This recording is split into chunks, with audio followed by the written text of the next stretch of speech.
नमस्कार मित्रांनो, मागेल त्याला सोलार पंप याची घोषणा धाराशिव येथे मुख्यमंत्र्यांनी केली आहे। तर त्यासोबत त्याचा अर्ज कसा करायचा आणि त्याला अटी शर्ती आणि त्याची पात्रता काय आहे तर ते आपण या व्हिडिओमध्ये सविस्तर अशी माहिती बघणार आहे आणि यासाठी कुठले शेतकरी यांना लाभ मिळणार आहे हे आपण या व्हिडिओमध्ये बघणार आहेत।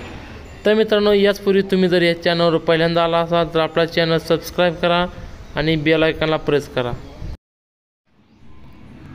तर मित्रांनो, मागेल त्याला सौर कृषी पंप योजना या पोर्टलवर जर आपण आल्यानंतर आपल्याला सर्वप्रथम आपल्याला MTSKPY ही योजना मुख्यमंत्री यांनी चालू केलेली आहे आणि त्यासोबत तुम्हाला याचा अटी शर्ती यासाठी तुम्हाला इथं पात्रता इथं आपण पाहण्यासाठी इथं स्कीम इन्फॉर्मेशन या पर्यावरती क्लिक करायचं आहे।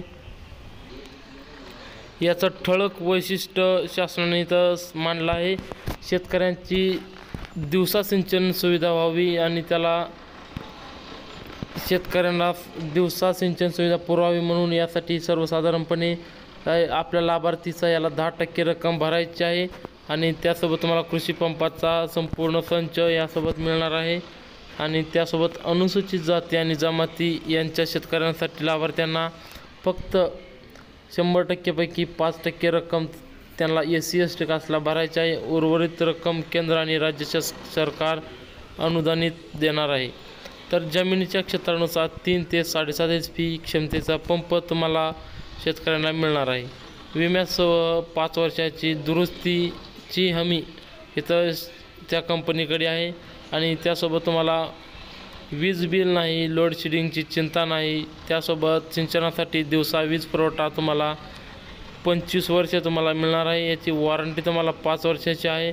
आणि मित्रांनो, त्यासोबत तुम्हाला लाभार्थी निवड कशी होणार आहे तर लाभार्थीची निवड तुम्हाला इथं 2.5 एकर म्हणजे 2.5 एकर क्षेत्र जर असेल तर त्यापेक्षा कमी जर क्षेत्र असेल तर तुम्हाला 3 HP क्षमतेपर्यंतचा पंप तुम्हाला शासन देणार आहे आणि त्यासोबत तुम्हाला 1 हेक्टर म्हणजे 2.51 ते 5 एकरपर्यंत शेतजमीन असलेल्या लाभार्थ्यांना 5 HP पंप मिळणार आहे। त्यासोबत मित्रांनो, तुम्हाला 2.5 एकर ते 1 हेक्टरपर्यंत 1 हेक्टर ते 2 हेक्टरपर्यंत तुम्हाला 5 HP पंप मिळणार आहे आणि त्यासोबत तुम्हाला 5 एकरपेक्षा जास्त जर जमीन असेल तर तुम्हाला या शेतकरी 7.5 HP साठी पात्र राहणार आहेत।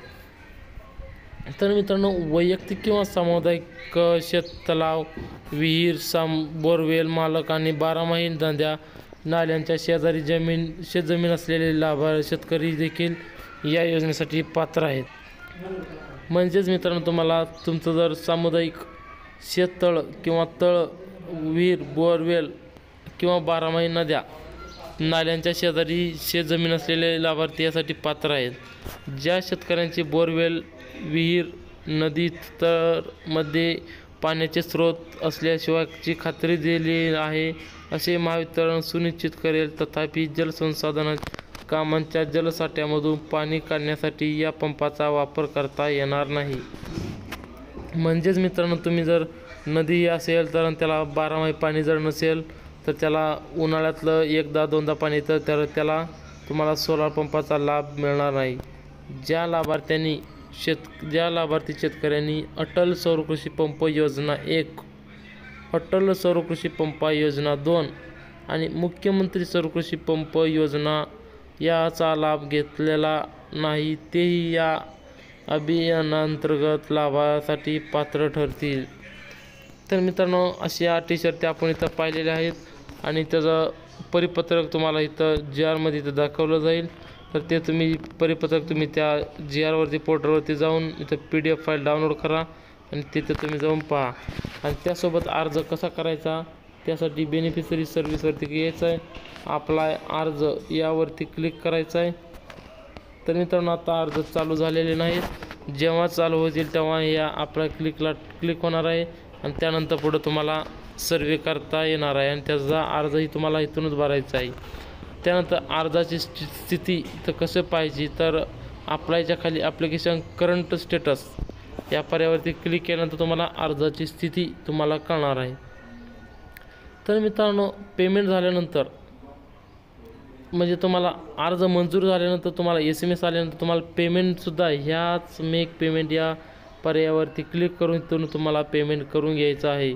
तुम्हाला MTSKPY याच वेबसाईटवर यायचं आहे आणि ह्याच्यावर तुम्हाला पेमेंट करून घ्यायचं आहे. तर मित्रांनो, अशा प्रकारे तुम्हाला याबद्दल काही शंका असेल तर मला नक्की कमेंटमध्ये सांगा आणि मागील त्याला सर्वकृषी पंप या योजनेचा लाभ घ्यायला विसरू नका. धन्यवाद शेतकरी बांधवांनो.